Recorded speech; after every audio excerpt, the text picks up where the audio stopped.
Ahora hablamos sobre el saliente gobierno. Los 4 años del presidente Iván Duque se caracterizaron por importantes golpes contra los cabecillas de grupos armados al margen de la ley, pero aún así el balance es agridulce.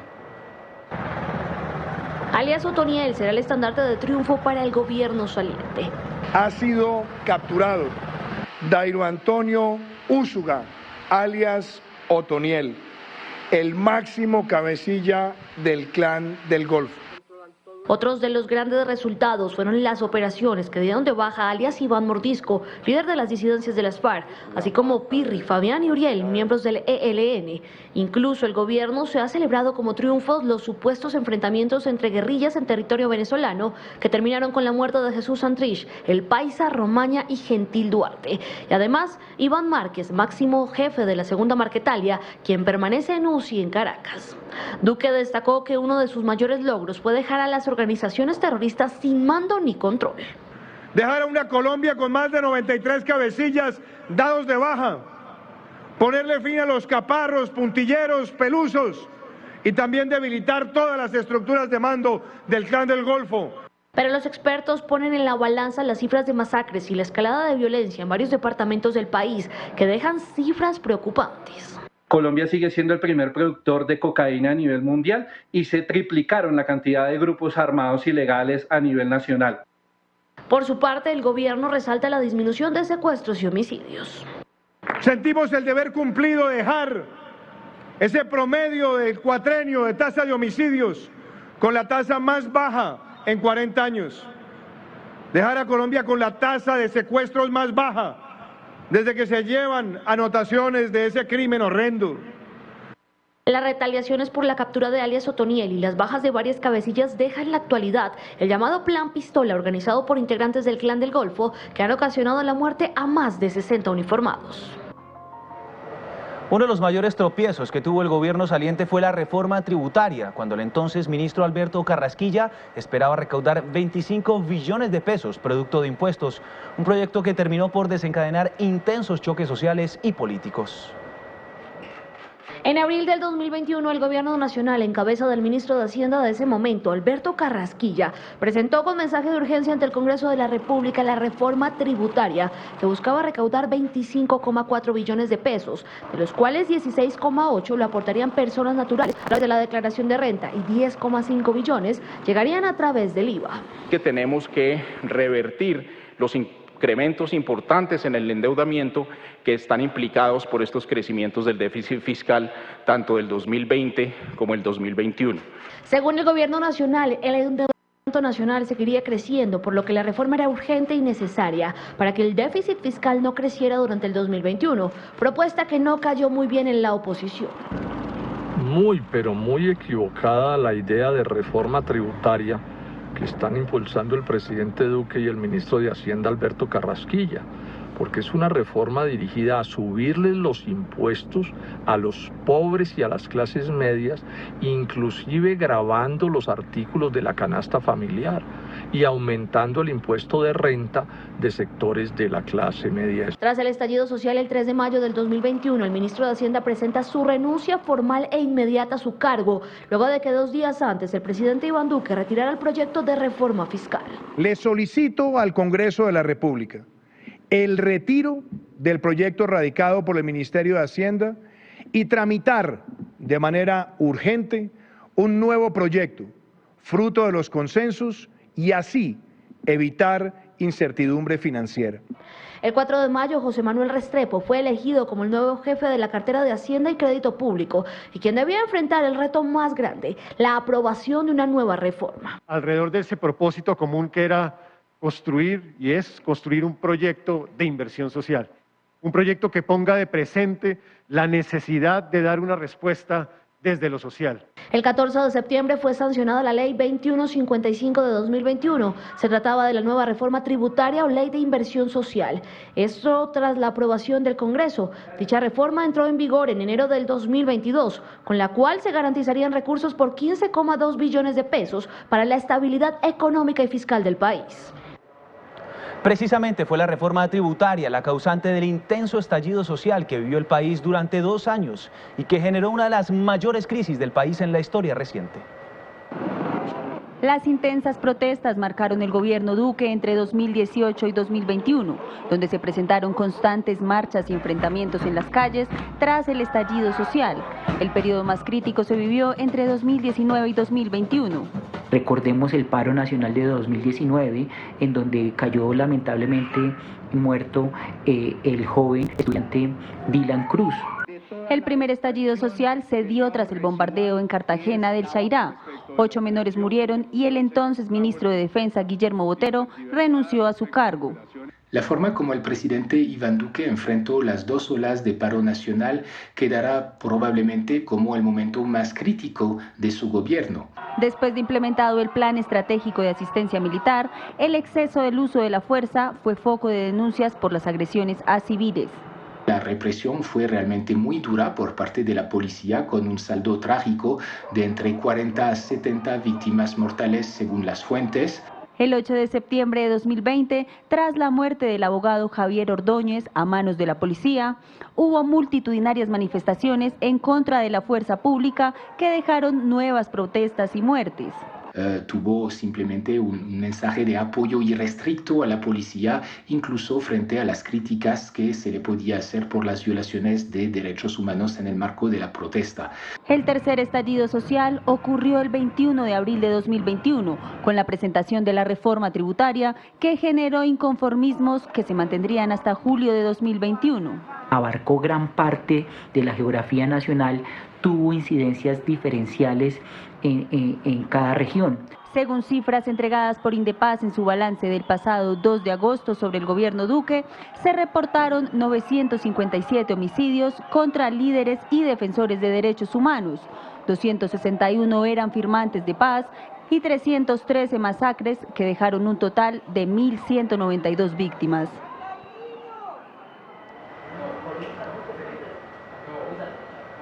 Los miembros de su gabinete fueron altamente cuestionados, no solo por la ciudadanía, como lo acabamos de ver, sino también en el Congreso de la República. 2 de ellos, por ejemplo, Nicole, el ministro de Defensa y la ministra de las TIC. ¿Por qué?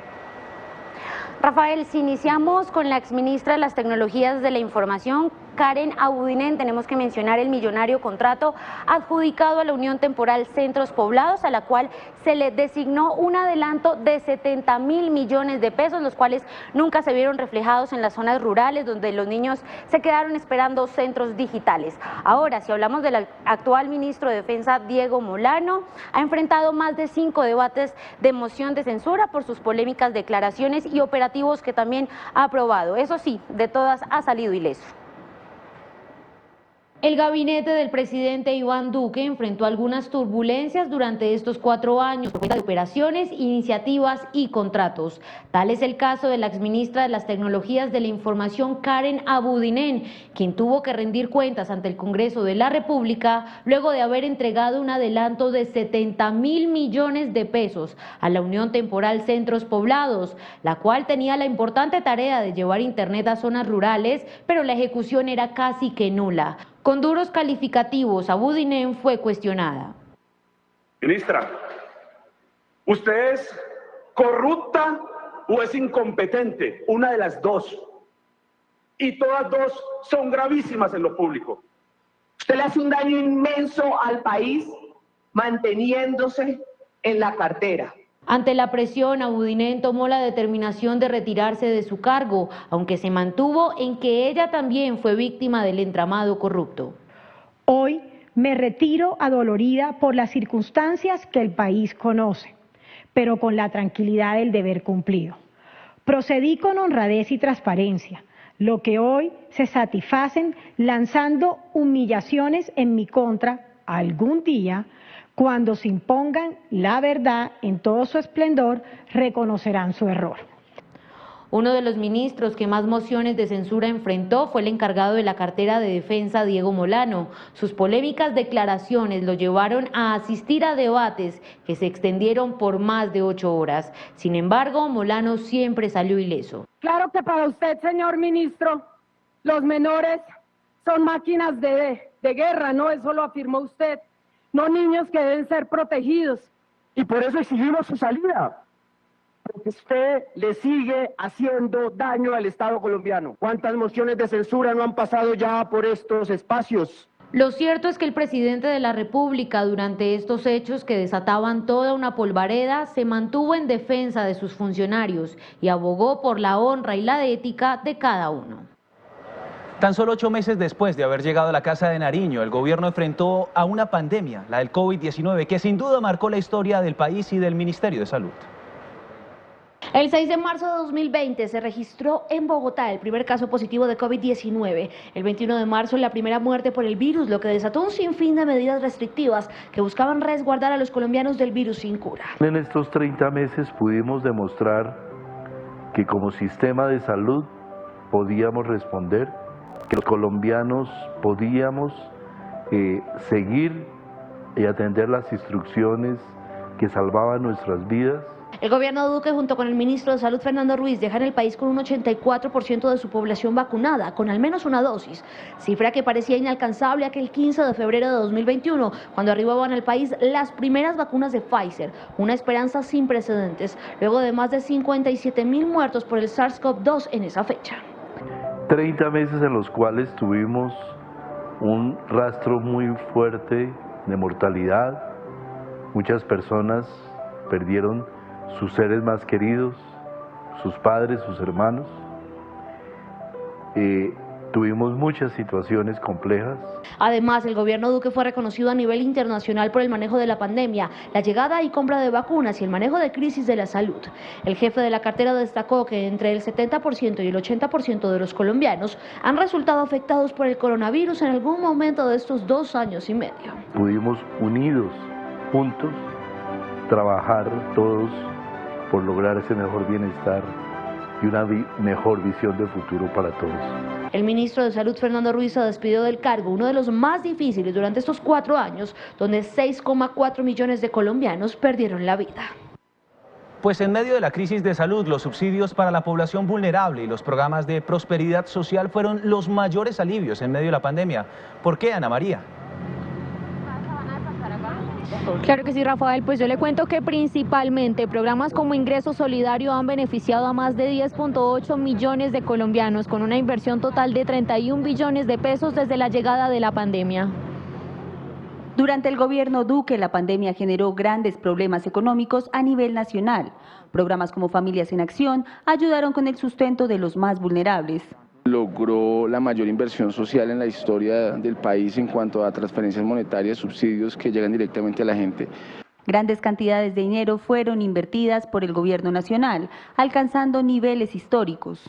De los 60 billones de pesos que se han girado a los colombianos en la historia de la existencia de las transferencias monetarias, 60 billones, durante los 4 años de este gobierno se han invertido 31 billones de pesos, es decir, más del 50% del total histórico de las inversiones en subsidios directos. La superación de la complicada temporada fue una de las metas del Departamento para la Prosperidad Social. Pasamos de 4 millones de beneficiarios en los distintos programas como Jóvenes en Acción, Familias en Acción y Colombia Mayor, a más de 11 millones de colombianos atendidos directamente por Prosperidad Social para la superación de la pobreza. También programas específicos han buscado fortalecer la economía desde diferentes sectores. Tiendas para la gente, que es un programa que busca la reactivación económica de los tenderos en los barrios luego de la pobreza. Iraca, Familias en su Tierra. 10,8 millones de familias han recibido transferencias monetarias desde el inicio de la pandemia. Hasta mediados del próximo año estarían garantizados los recursos del ingreso solidario. El mandatario también tuvo aliados en el ámbito internacional. El gran reto era vacunar a la mayor parte de la población en el menor tiempo posible contra el COVID-19. ¿Cuántas dosis se aplicaron, Juan David? ¿Qué tal, Rafael? Muy buenas noches. Efectivamente, 87 millones de dosis se han aplicado hasta el momento y por lo menos el 84% de los colombianos hemos recibido al menos una vacuna. ¿Cómo le fue al presidente Duque en el ámbito internacional? Aquí les contamos. Uno de los retos más grandes que tuvo el presidente Iván Duque fue enfrentar la pandemia del coronavirus. Muchos criticaron sus decisiones, pero expertos afirman que la vacunación en el país fue uno de sus mejores logros. A nivel positivo, el claro despliegue y concreción a través de Cancillería y del Ministerio de Salud de distintos acuerdos para garantizar una cantidad importante de vacunas que ha permitido el cumplimiento en líneas generales. Uno de los puntos negativos que afirman expertos fue el de cortar las relaciones con Venezuela. Es una torpeza, independientemente del régimen político del vecino país, cortar por completo las relaciones con nuestra frontera más extensa de más de 2.000 kilómetros. El no apostar por un diálogo entre el gobierno venezolano y la oposición venezolana afectó un poco la imagen de la política exterior colombiana.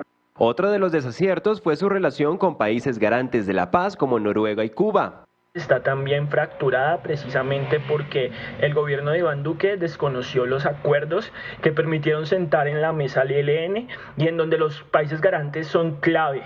Según analistas internacionales, fueron varios los aciertos y desaciertos que tuvo el gobierno de Duque. El reto que tendrá el nuevo presidente será reforzar las relaciones internacionales con los Estados Unidos y dialogar con el vecino país de Venezuela. Y otra de las áreas a analizar es el de la infraestructura. ¿Cómo le fue al mandatario en este aspecto? El túnel de la línea, uno de los proyectos más ambiciosos. Según el presidente Iván Duque, el país quedó con cerca de 20.000 kilómetros intervenidos de vías terciarias. El mandatario afirmó que había personas que no sabían sumar los logros de su gobierno. Que les gusta restar y restan mal, porque aquí son 13 proyectos, aquí los contamos, 13 proyectos al 100% y 5 más que están por encima del 90, 95, 97 y 99%. En aspectos positivos creo que el haber continuado los proyectos de infraestructura que recibió es un acierto.